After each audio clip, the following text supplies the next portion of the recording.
வீடே மணக்க மணக்க பூண்டு கார குழம்பு இப்படி செஞ்சு சாப்பிட்ருக்கீங்களா? வாங்க எப்படி பண்ணலாங்கிறத பார்க்கலாம்.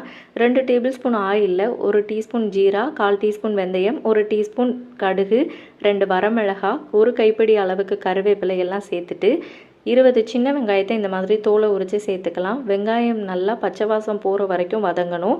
தென் இதில் 10 பல் பூண்டை சேர்த்துக்கலாம். மீடியம் ஃப்ளேமில் வச்சு குக் பண்ணாதான் இது எல்லாமே நல்லா குக் ஆகும். 2 டீஸ்பூன் அளவுக்கு நம்ம குழம்பு மிளகாய் தூள் ஆட் பண்ணிக்கணும்.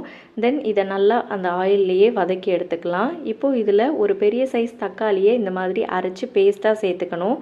இப்போது கொஞ்சமாக புளித்தண்ணி சேர்த்துக்கலாம். புளித்தண்ணி ரொம்ப அதிகமாக சேர்த்துக்காதீங்க.